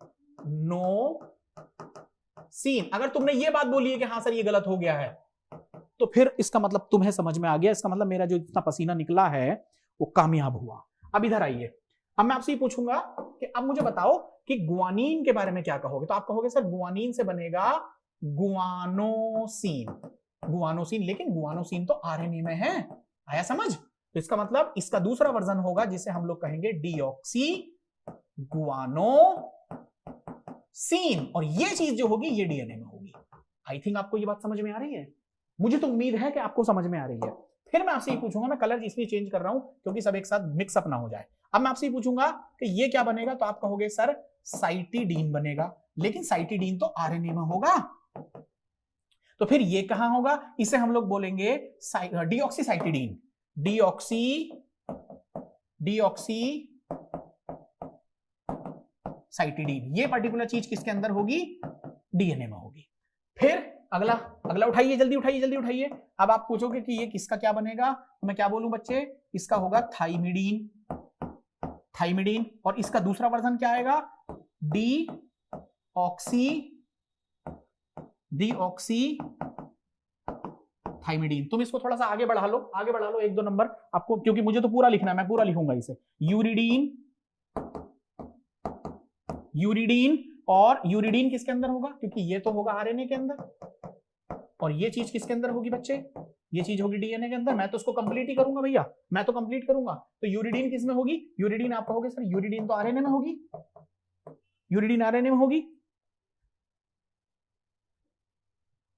यूरिडीन आरएनए में होगी, लेकिन डीऑक्सी यूरिडीन नाम की कोई चीज नहीं होगी फिलहाल यहां। क्यों नहीं होगी जल्दी बोलो, क्यों, क्योंकि डीएनए में यूरिडीन नहीं मिलती, ये यूरिडीन सिर्फ और सिर्फ किस में मिलती है, आरएनए में मिलती है। आगे बात समझ में, आगे बढ़िए आगे बढ़िए। अब इधर समझाइए, अब समझाओ एडिनोसिन का क्या बनाऊं, एडिनाइलिक एसिड। तो पहले मैं लिख देता हूं आप लोगों को, ये बस 2 लिखूंगा, अब ज्यादा नहीं लिखूंगा। एडिनाइलिक एसिड, और डीऑक्सी वाले का क्या होगा, deoxy adenylic acid, deoxy adenylic acid, and so on. अब मैं नहीं लिखूंगा, अभी आपको करना है। तो बताओ, गुआनोसिन का गुआनाइलिक एसिड और डीऑक्सी गुआनाइलिक एसिड, साइटिडीन का cytidylic acid, deoxy cytidylic acid, इसका बनेगा थाइमिडाइलिक एसिड और डीऑक्सी हाँ समझ गए ना, देखो ये गलती और हो गई छोटी सी, और वो ये कि सर ये चीज आपने क्यों ली है यहाँ थाइमिडीन, क्योंकि थाइमीन तो आरएनए में होगी ही नहीं। कुछ बच्चे बहुत इंटेलिजेंट है भाई, बहुत इंटेलिजेंट है, तो इसका मतलब मुझे यहाँ पे ये बिल्कुल गायब करना पड़ेगा। देखा फ्लो में मैं कितना गलत कर गया उसको। अब जिन बच्चों ने आगे बढ़ाया है उसको ठीक करें बच्चे। इसका मतलब समझ गए, ये थाइमीन है तो इसका क्या बनेगा, थाइमिडीन, बस डीएनए के अंदर, और ये क्या कहलाएगा, यूरिडीन आरएनए के अंदर, मतलब ठीक है ना। ऐसे ही इसका देख लो, गुआनोसिन और इधर डीऑक्सी गुआनोसिन, साइटिडीन, डीऑक्सीसाइटिडीन। तो इसका मतलब ये हुआ कि ये वाली चीजें जो है ये कॉमन नहीं है, दे आर नॉट कॉमन, ये कॉमन नहीं है। क्यों नहीं है कॉमन, ऐसा नहीं है कि थाइमीन आपको कहां मिल जाए, आरएनए में मिल जाए, ऐसा तो नहीं होगा। और ऐसे ही यूरेसिल आपको कहां नहीं मिलेगा, डीएनए में नहीं मिलेगा, तो ये कॉमन नहीं है। लेकिन ये कॉमन है, ध्यान से देखो, ये 3 क्या है आपकी, कॉमन है, बिल्कुल कॉमन है। कैसे कॉमन है, डीएनए में भी एडिनिन, आरएनए में भी एडिनिन, गुआनिन डीएनए आरएनए दोनों में मिलेगी, साइटोसिन डीएनए आरएनए दोनों में मिलेगी, लेकिन ये फ्लिप करती हैं। इसका मतलब डीएनए में सिर्फ थाइमीन होगी और आरएनए में सिर्फ और सिर्फ यूरेसिल होगी। I think it is absolutely fine. आपको ये बात समझ में आ गई है। अब मैं आपको आगे लेके चल रहा हूं। अब ये देखिए, अपनी एनसीईआरटी का डायग्राम देखिए। समय काफी हो चुका है, कोई बात नहीं, समय काफी हो चुका है, चलेगा।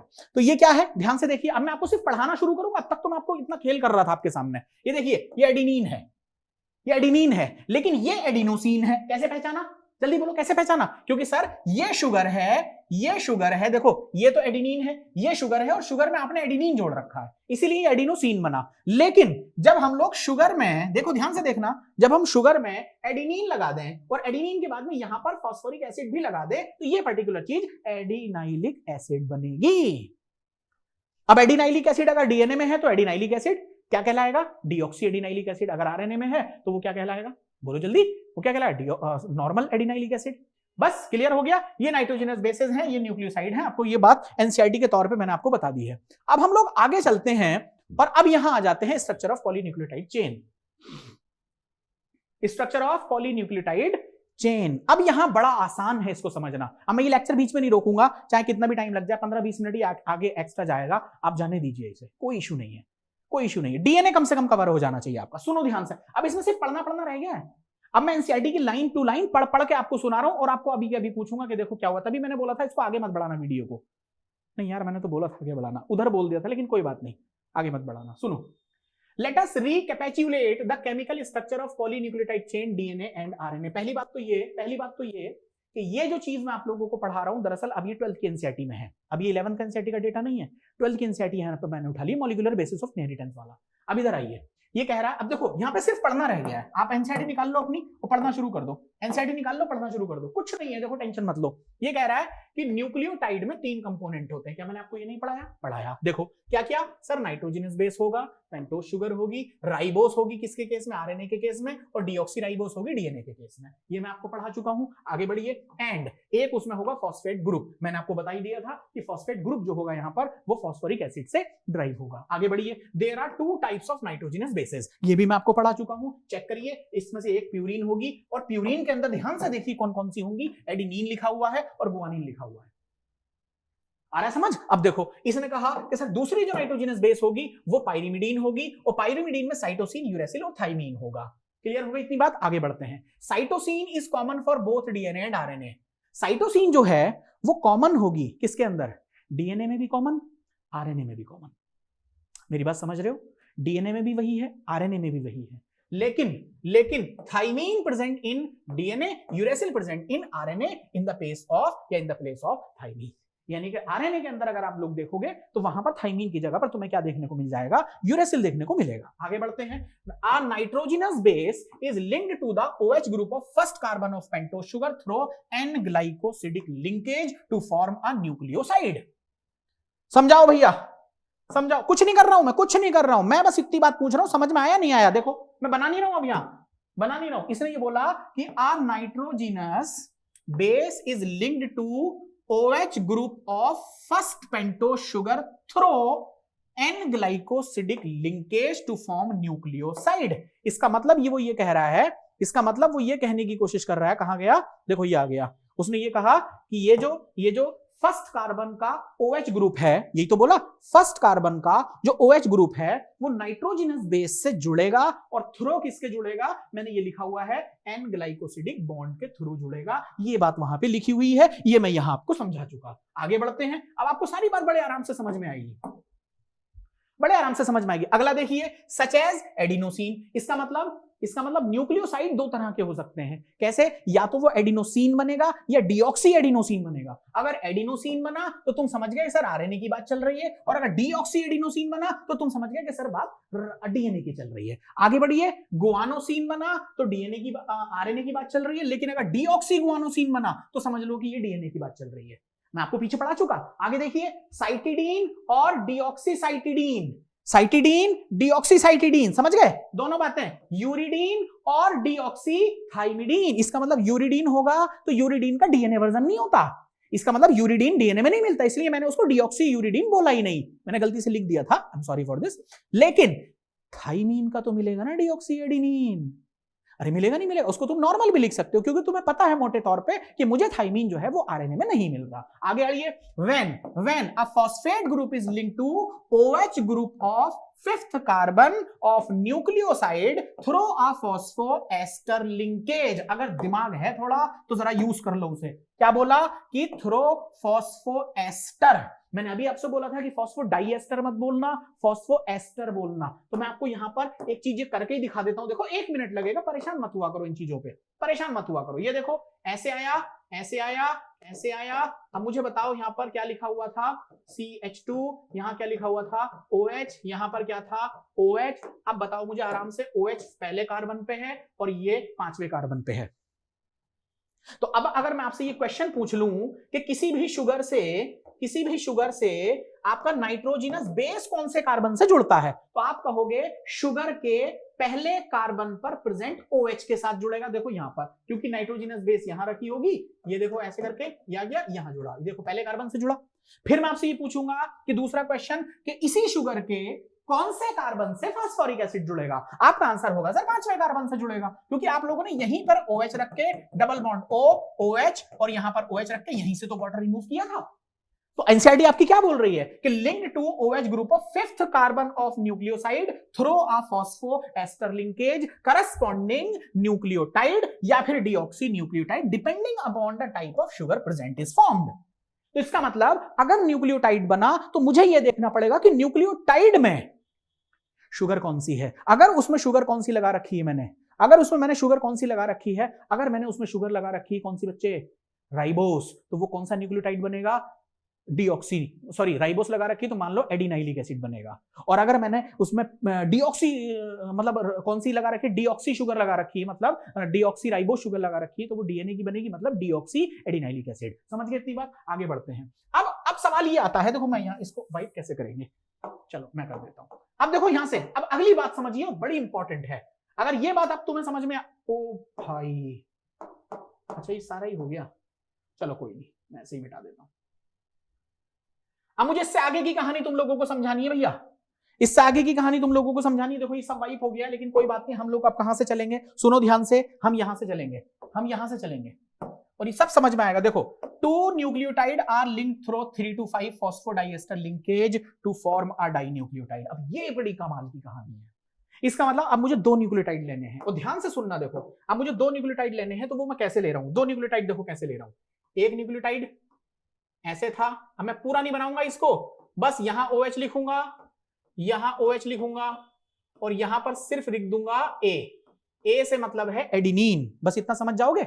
और यहां पर मैं लिखूंगा सिर्फ P, एक तरफ लगाऊंगा डबल बॉन्ड, एक तरफ लगाऊंगा सिंगल बॉन्ड, और एक तरफ लगाऊंगा फिर से सिंगल बॉन्ड। ये है आपका एक न्यूक्लियोटाइड। नाम बताओ इस न्यूक्लियोटाइड का, तो आप कहोगे सर इसका नाम है डाई, इसका नाम है, क्योंकि OH ग्रुप लगा हुआ है तो ये है एडिनाइलिक एसिड। अगर यहां सिर्फ H लगा होता तो डीऑक्सी एडिनाइलिक एसिड। अब मैं आपसे ये पूछ रहा हूं, कि जरा मुझे इसकी कार्बन की नंबरिंग भी बता दो, कार्बन की नंबरिंग, ताकि मैं समझा पाऊं। 1 2 3 4 और ये है 5वां कार्बन। अब सुनते रहना, अगर मुझे 2 न्यूक्लियोटाइड, ओहो, अगर मुझे एक न्यूक्लियोटाइड और आपस में जोड़ना है इसके साथ, तो कलर चेंज करके मैं बता रहा हूं। देखो एक अगला न्यूक्लियोटाइड ये आ गया, अगला न्यूक्लियोटाइड ये आ गया। आप बताओ इस न्यूक्लियोटाइड को मैं क्या रखूं? यहां पर क्या रख दूं बच्चे? गुआनिन रख दूं, गुआनिन रख दूं। तो फिर यहां पर इधर क्या होगा? P, एक क्या होगा यहां पर? OH होगा, एक डबल बॉन्ड O होगा, और यहां पर OH होगा। माइंड माय वर्ड्स, यहां पर एक OH होगा, यहां पर भी एक OH होगा। तो अब आप समझ गए कि सर जब आप OH रख रहे हो तो इसका मतलब आप RNA बनाने की कोशिश कर रहे हो। मेरी बात समझ पा रहे हैं? अब मुझे एक बात बताना कि इसके कार्बन नंबर क्या है। मेरी स्पीड थोड़ी तेज हो चुकी है, मैनेज कर लो। 1 2 3 हो गया, यहाँ 4 हो गया, और ये 5th है। अब ध्यान से मेरी बात को समझना, मेरी बात को ध्यान से समझना, कान खोल के, हाँ दिमाग भी खुला होना चाहिए साथ में। देखो क्या बोला है इसने बोला 2 न्यूक्लियोटाइड, मैंने 2 न्यूक्लियोटाइड एक साथ रख लिए। फिर इसने कहा आर लिंक्ड थ्रू, मैंने अब लिंक करने की कोशिश करनी है, लेकिन थ्रू किसके? 3 to 5, मतलब 3 पहले है 5 बाद में है।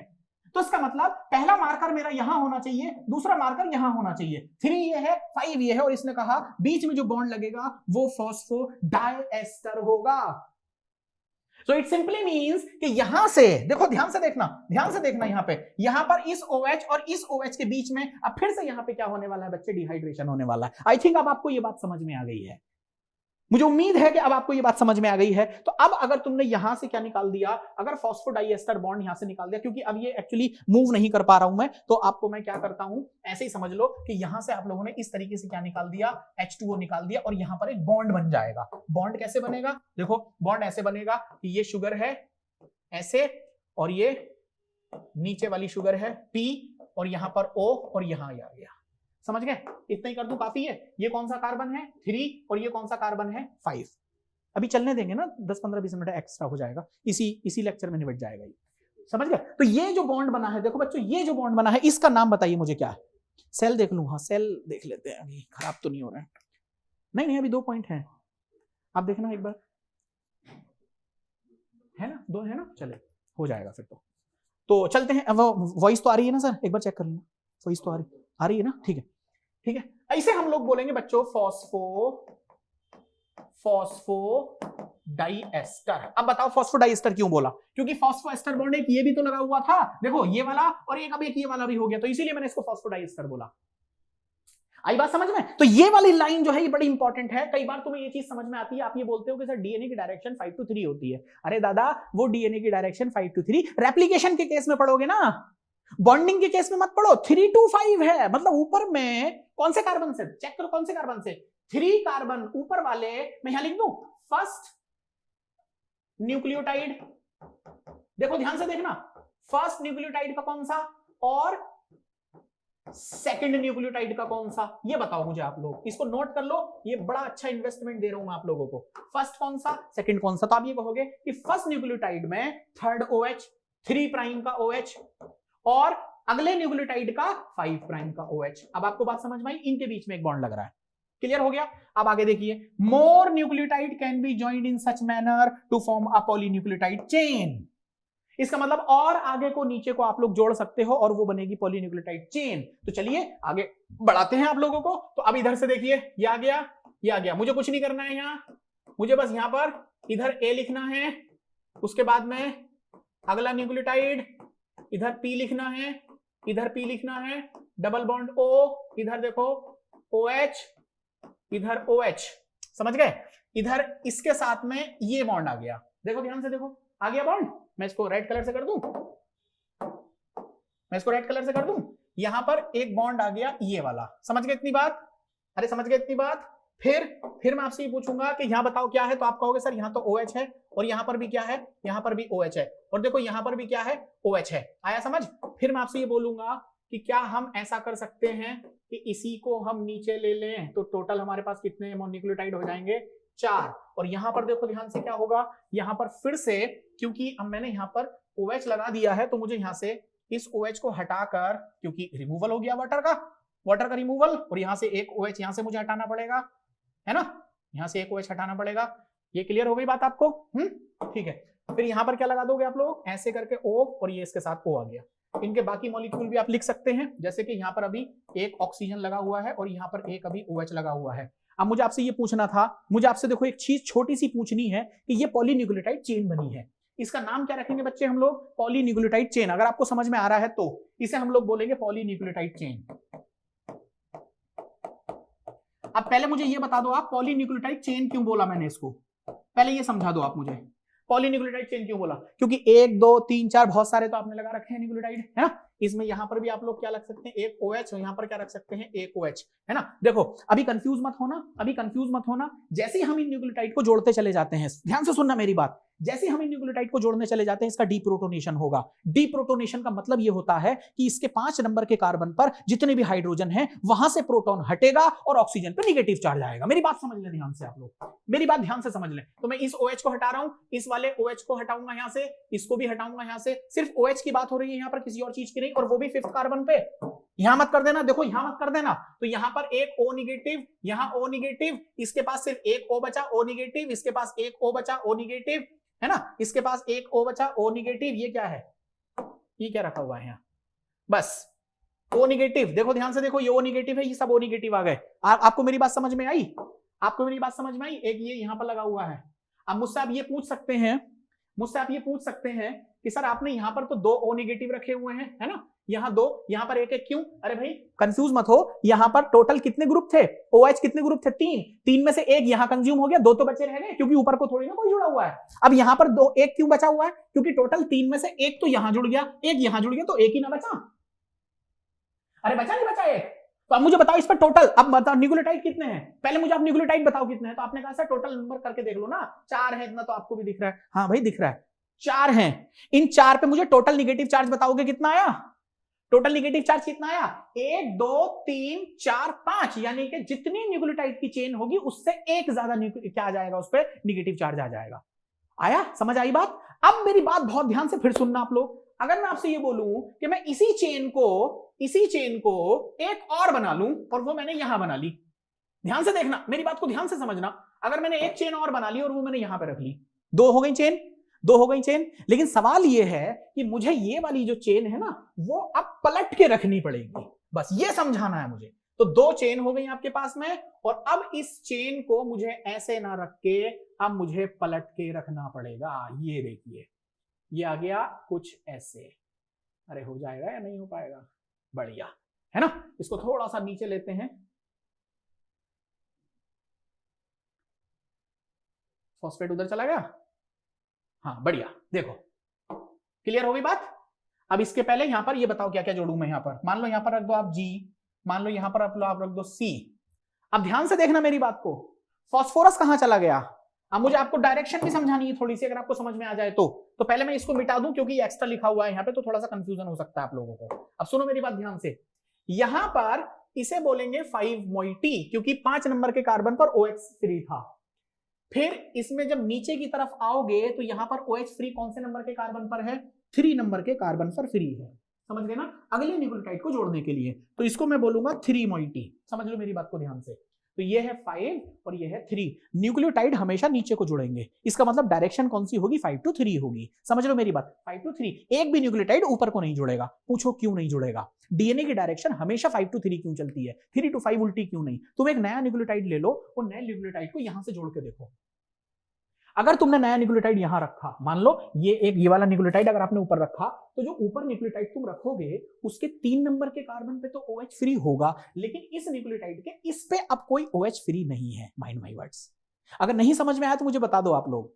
मैंने ये बोला अगर नया न्यूक्लियोटाइड में ऊपर से जोड़ना शुरू करूं तो उस नए न्यूक्लियोटाइड में ऊपर 3 नंबर के कार्बन पे OH तो फ्री है, लेकिन इस वाले में जो जुड़ चुका है उस पे मेरे पास 5 नंबर के कार्बन पर कोई भी OH फ्री नहीं है, इसलिए ऊपर को नहीं जुड़ेगा। लेकिन नीचे को अगर तुम लगाओगे तो बड़े आराम से जुड़ जाएगा। क्यों? क्योंकि नीचे को अगर तुम लोग जोड़ोगे तो नए न्यूक्लियोटाइड में यहां इस वाले में P के पास में यहां OH जरूर होगा, क्योंकि अभी इसने डीप्रोटोनेशन नहीं किया है, और यहां ऑक्सीजन, यहां पर OH है और यहां पर फिर से OH है। तो अब P पे OH है, यहां भी OH है, तो इधर को तो जुड़ना संभव है, लेकिन ये चीज अगर तुम ऊपर से जोड़ोगे तो संभव नहीं है, क्योंकि यहां पर अब OH फ्री नहीं है। आई थिंक अब आपको बात समझ में आ गई होगी कि डीएनए की डायरेक्शन 5 to 3 क्यों चलती है, 3 to 5 क्यों नहीं चलती है।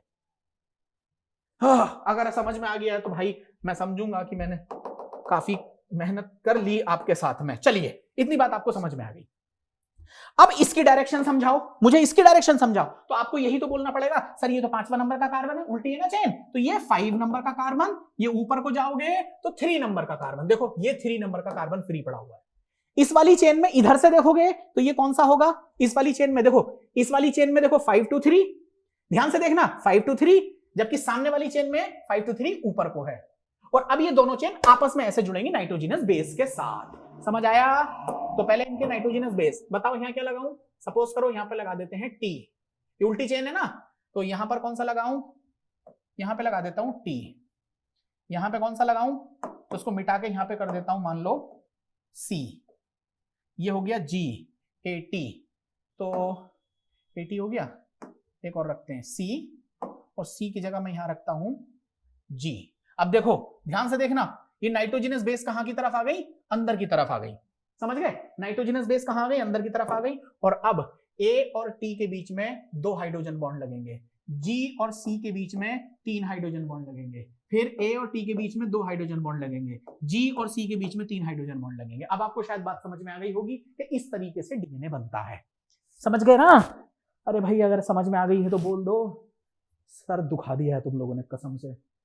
कितने बात समझ में आ गई इतनी कि इस सारी चीजों को हम लोगों ने क्या बोला? इट इज सिंपली व्हाट, कि ये आप लोगों का डीएनए रेडी हो गया कुछ इस तरीके से। तो अब मैं आपको वापस एनसीईआरटी की वो लाइन दिखा देता हूं। देखो यहां पर क्या लिखा हुआ है कि a polymer thus formed as has one end a free phosphate moiety at 5 end of sugar which is referred to as 5 end of the polynucleotide chain. Similarly at the other end the polymer of the sugar has free OXL group of 3 group which is referred to as 3 end of the polynucleotide chain. इसका मतलब समझे? इसका मतलब ये है कि जब chain इस तरीके से जुड़ गई, देखो ध्यान से देखो, ध्यान से देखो, अरे सारी कहानी तुम्हारे काम की है। ध्यान से देखो, जब चेन हमने इस तरीके से जोड़ दी तो वो ये कह रहा है कि ऊपर एक हाइड्रोक्सिल ग्रुप फ्री बचेगा, इसलिए मैं 5 ग्रुप बोलूंगा। नीचे की तरफ आओगे तो यहां पर देखो एक हाइड्रोक्सिल ग्रुप फ्री मिलेगा, इसे 3 एंड कहेंगे। सामने वाले को उलट दो क्योंकि यहां पर हाइड्रोक्सिल ग्रुप मिलेगा, क्योंकि अभी प्रोटोनेशन हो चुका है लेकिन ये हाइड्रोक्सिल ग्रुप था, याद रखिएगा। तो यहां एक हाइड्रोक्सिल ग्रुप था, लेकिन अब ऊपर की तरफ देखोगे तो यहाँ 3 नंबर पर हाइड्रोक्सिल ग्रुप है, इसीलिए ये 5 to 3 इधर को चलेगा और ये 5 to 3 इधर को चलेगा। डीएनए क्या है? डीएनए क्या है आप लोग यहां देख सकते हैं। डीएनए क्या है? Polynucleotide chain. DNA is a anti parallel chain of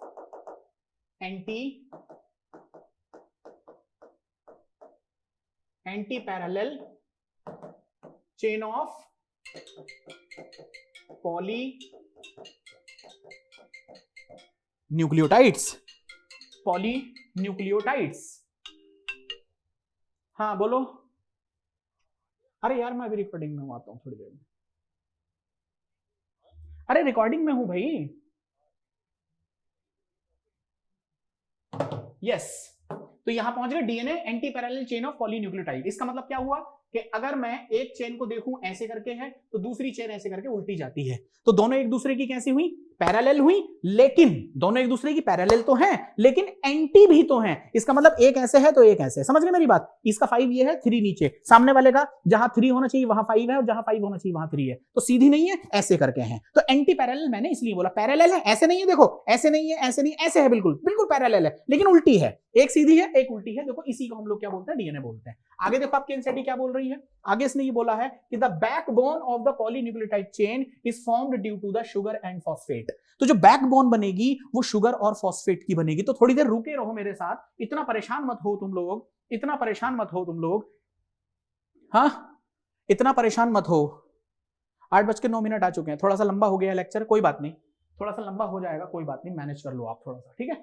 तो दिस इज सिंपली योर, हाँ कहां पहुंचे हम लोग, हाँ पॉलीन्यूक्लियोटाइड चेन, यस मैं यहां से आपको समझा रहा था। अब यहां से देखिए, इसका मतलब डीएनए जो होता है आप लोगों का वो कुछ इस तरीके से होता है,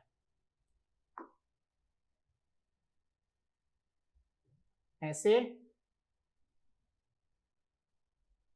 ऐसे, फिर एक सामने चेन होगी, देखो ध्यान से देखो, एक सामने चेन होगी ऐसे,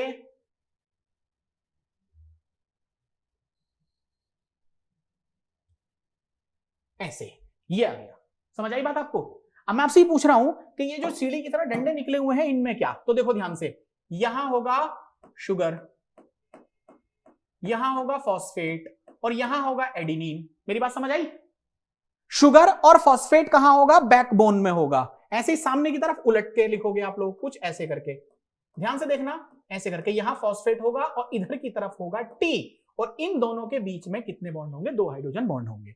तो अगर मैं आपसे ये पूछूं कि ये जो सीढ़ी के डंडे आपको दिखाई दे रहे हैं जिसको हम लोग बैकबोन कहेंगे, इसमें कितनी चीजें हैं, आंसर वुड बी 2, कि सर इसमें 2 चीजें मुझे दिख रही हैं, क्या क्या, एक तो शुगर दिख रही है और एक फॉस्फेट दिख रही है। तभी तो मैंने बोला कि डीएनए की जो शुगर की जो फॉस्फेट बैकबोन क्यों बोलते हैं, शुगर फॉस्फेट बैकबोन क्यों बोलते हैं, क्योंकि यहां पर क्या है, उस बैकबोन में, उस सीढ़ी के डंडे में 2 चीजें हैं, एक तो है शुगर और दूसरी चीज क्या है जिसको हम लोग जनरली बोलेंगे फॉस्फेट ग्रुप। अब अगला न्यूक्लियोटाइड देखेंगे आप लोग तो वो ऐसे करके रखा जाएगा कुछ इस तरीके से, अगेन यहाँ पे फॉस्फेट होगा और हो सकता है यहाँ जी हो, लेकिन सामने की तरफ आप देखेंगे कुछ इस तरह का चीज मिलेगी, यहां पर फिर से पी होगा मतलब फॉस्फेट होगा, लेकिन यहां पर सी होगा और इनके बीच में कितने बॉन्ड होंगे, 3। लेकिन एक चीज भूलना मत, यहां से यहां कनेक्शन और यहां इस तीसरे वाले से इधर कनेक्शन। आई थिंक अब आपको बात समझ में आ रही है, आई थिंक बात समझ में आ रही है आपको। फिर आप मुझसे पूछोगे सर कुछ और नहीं होगा, अरे हाँ बिल्कुल होगा। ये देखो फिर से नया न्यूक्लियोटाइड मैंने यहां रख दिया, ये पी है, हो सकता है यहां टी लिखा हो, और यहां देखिए ध्यान से, ये फिर से एक शुगर मैंने रख दी, यहां पी होगा और यहां हो सकता है ए हो,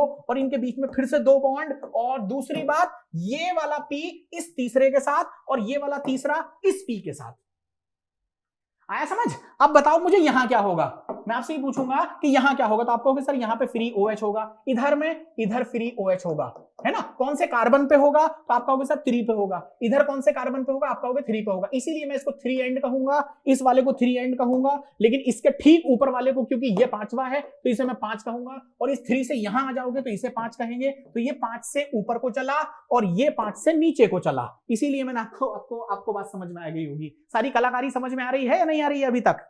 ये डीएनए है आप लोगों का, टोटल डीएनए इसे कहा जाता है। आया समझ में, अरे आया समझ में, बढ़िया बढ़िया बहुत बढ़िया। चलो अब एक बार फिर से एनसीईआरटी देख लो, एनसीईआरटी देख लो, ये कह रहा है the nitrogenous bases linked to sugar moiety projects form backbone. इसका मतलब जो नाइट्रोजिनस बेसेस हैं वो उन सीढ़ी के डंडों से अंदर की तरफ प्रोजेक्ट करेगी, बाहर की तरफ को नहीं करेगी।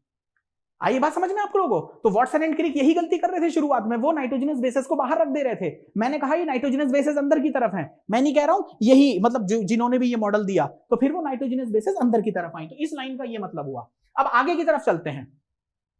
इसने ये कहा in RNA every nucleotide residue has the additional OH group. इसका मतलब अगर आरएनए की बात करोगे तो आरएनए के पास में एक एडिशनल ग्रुप प्रेजेंट होगा। अब अगर तुम्हें मेरी बात समझ में आ जाए तो शायद अब आपको ये बात समझ में आएगी। देखो यहां से मैंने आपको ये बना के दिया था, कोई मुझे बताएगा कि ये डीएनए हो ही नहीं सकता था, पूछो जल्दी क्यों, जल्दी पूछो क्यों। क्योंकि सर अगर आपने इसको डीएनए बनाया है तो फिर आप इसके सेकंड नंबर के कार्बन पर से O हटाइए। आप ये कह सकते हो ना कि अगर आप डीएनए बना रहे हो तो सेकंड नंबर के कार्बन पर से O हटा दीजिए, आप O हटा दीजिए। तो देखो मैंने हर सेकंड नंबर के कार्बन पर से O हटा दिया। ये देखिए सेकंड नंबर का कार्बन यही होना चाहिए, मैंने यहां से O हटा दिया। ये सेकंड नंबर का कार्बन है, मैं यहां से O हटा रहा हूं। ये देखिए यहां से मैं O हटा रहा हूं। ये देखिए यहां से मैं O हटा रहा हूं, तो मैंने हर सेकंड नंबर के कार्बन पे से O हटा दिया। अरे मैंने O हटाया तभी तो ये डीएनए है। और अगर मैंने इसमें से O नहीं हटाया होता तो फिर एक एक्स्ट्रा OH नहीं होता इसमें प्रेजेंट। देखो ध्यान से सोचो, इसमें अब OH प्रेजेंट ही नहीं है, सिर्फ एक यहां OH प्रेजेंट है। इसको हम आराम से एडजस्ट कर लेंगे, उसकी चिंता मत करो। लेकिन अगर ये आरएनए होता तो सेकंड नंबर के कार्बन पर एक एक्स्ट्रा OH होता या नहीं होता, सोच के देखो।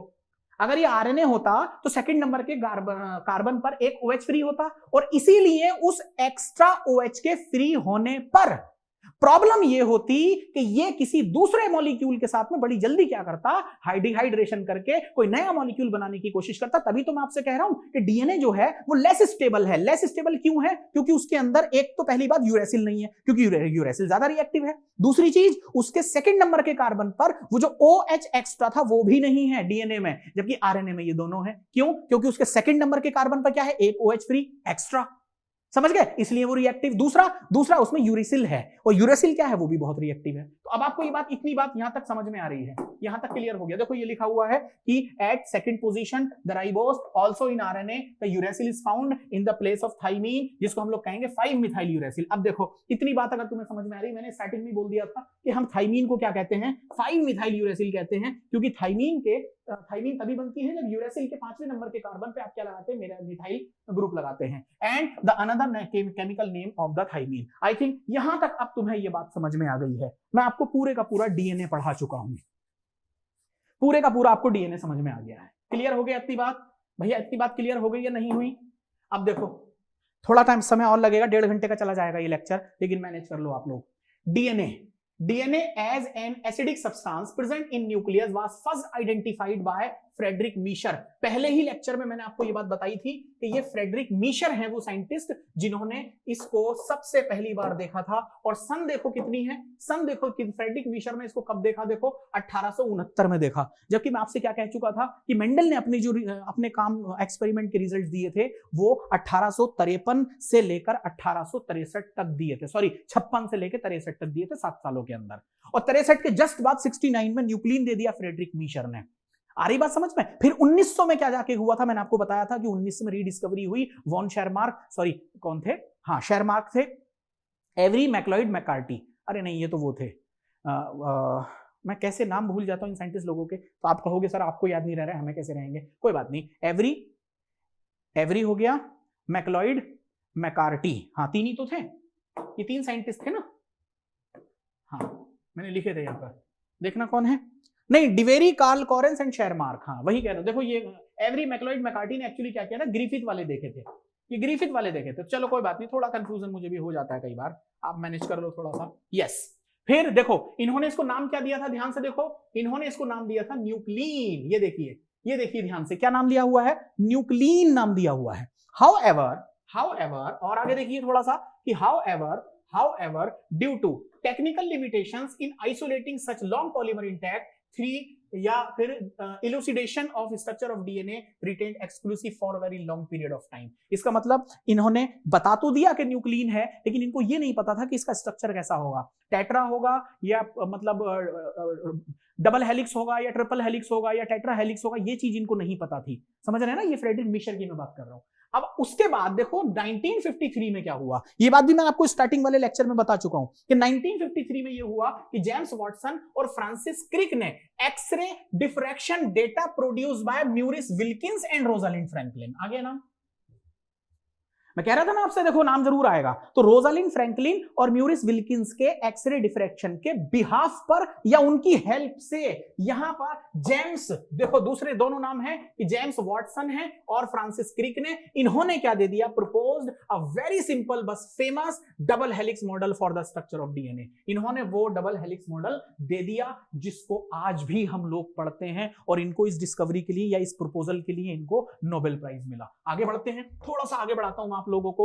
One of the hallmark in their preposition was base pairing between the 2 strands of polynucleotide chain. मैंने आपको स्टार्टिंग में ही बोला था कि आप लोग किसको मत भूल जाना, मैंने आपको बोला हुआ था, आप मत भूलना किसको, शारगाफ को। देखिए the proposition was also based on the observation of Erwin Chargaff that a double standard DNA the ratio between, इसका मतलब शारगाफ ये कहने की कोशिश कर रहे थे कि अगर मैं डीएनए की बात करूं तो उसमें जितना एडेनिन होगा ध्यान से देखना मेरी बात को, जितना एडिनिन होगा उतना ही उसके अंदर थाइमीन होगा, उतना ही इसके अंदर थाइमीन होगा। ये कौन कह रहे हैं? Erwin Chargaff. फिर उन्होंने ये कहा कि उसके अंदर जितना गुआनिन होगा एक्चुअली उसके अंदर उतना ही क्या होगा, उतना ही उसके अंदर साइटोसिन होगा। अब मुझे एक बात बताओ, क्या मैं अल्टीमेटली ये बात कह दूं कि किसी भी डीएनए के अंदर जितना प्यूरिन होगा उतना ही पायरिमिडीन होगा? कह दूं या नहीं कह दूं? पहले मुझे इतना बता दो यार, आप कह दूं या नहीं कह दूं? कैसे? क्योंकि सर एडिनिन क्या है? प्यूरिन। तो थाइमीन क्या है? पायरिमिडीन। नहीं? अरे हाँ या ना? तो जितना प्यूरिन है उतना ही तो पायरिमिडीन है। तो आगे गुआनिन, जितना इसके अंदर गुआनिन होगा उतना ही इसके अंदर साइटोसिन होगा। समझ आ गया इतनी बात? समझ आ गई? इसका मतलब अगर मैं आपसे पूछूं किसी डीएनए के अंदर 10% एडिनिन है, 10% एडिनिन है, तो फिर इसके अंदर मुझे आप बताइए कि गुआनिन कितना होगा? ए से सी टी जुड़ता है, यस। तो गुआनिन की परसेंटेज मुझे बताइए कितना होगा? तो क्या बताएंगे आप कि सर अगर 10% उसके अंदर एडिनिन है तो इक्वल करके थाइमीन भी 10% लिखिए। थाइमीन भी कितना लिखिए? 10% लिखिए, क्योंकि एडिनिन के साथ में कौन पेयर करता है? थाइमीन। तो थाइमीन भी कितना होगा? 10% होगा। तो 10% क्या आ गया? 10% एडिनिन, 10% थाइमीन। समझ गए? ये कितना हो गया? टोटल मार के देखो, टोटल मार के देखो कितना हो गया? ये कितना हुआ? 20% हो गया। ठीक, बचा कितना? 80%। 80% में से 80% में से 40% क्या होगा? गुआनिन, और 40% क्या होगा? साइटोसिन होगा। आया समझ या नहीं आया? अरे आ रहा है समझ में या नहीं आ रहा है? तो 40-40 मिला के ये 80 हो गया, और 10 मिला के ये 20 हो गया। क्लियर है? अब कोई प्रॉब्लम तो नहीं है आप लोगों को? समझ पाओगे? इस तरह के क्वेश्चंस आते हैं। तो देखो यहां पे देखो कि एडिनिन और थाइमीन, ये गुआनिन और साइटोसिन, इसका मतलब ए हमेशा किसके साथ पेयर करता है? टी के। कितने बॉन्ड के साथ में? 2। गुआनिन कितने के साथ में पेयर करेगा? किसके साथ में? सी। लेकिन कितने बॉन्ड के साथ में? सी के साथ में 3 बॉन्ड के साथ पेयर करेगा। तो अब अगर मैं आपसे ये पूछूं कि किसी क्वेश्चन में आपको दे दें कि ये है 15% है ए, तो आप मुझे बताइए सी का कंटेंट कितना होगा? तो कैसे बताएंगे आप लोग? तो आप सी इजीली कह सकते हैं कि सर अगर ए 15% है तो जाहिर सी बात है टी भी 15% ही होगा। अब ए और टी दोनों अगर ये 15% है तो इसका मतलब ये कितना, दोनों उन्होंने कितना बना दिया? एडिनिन और थाइमीन ने 30% बना दिया। ऐसे ही तो अब 30% ये बचा, तो बचा कितना? 100 में से परसेंट तो 100 में निकालोगे, 60 बचा। 60 में से फिर गुआनिन कितना होगा? सर इजी है कि ये 30% होगा, और फिर साइटोसिन भी कितना होगा? 30% होगा। अब आप समझ गए? 30 और 30 मिला के कितना हुआ? 60। अरे गड़बड़ हो गया, 70 है ना? हाँ 70 बचा, कोई बात नहीं 70, यस। तो 70 बचा, जिसमें से 35% क्या होगा? गुआनिन, और ये 35% इधर आ गया साइटोसिन। तो ये दोनों मिलाकर के कितना हो गया? 70% हो गया। तो अब आपको बात समझ में आई? अरे अब आपको बात समझ में आई? क्लियर हो रहा है नहीं हो रहा है? तो इतनी बात समझ में आ गई कि चारगाफ का रूल क्या था, ये बात आपको समझ में आ गई है। क्लियर हो गया? आगे बढ़े।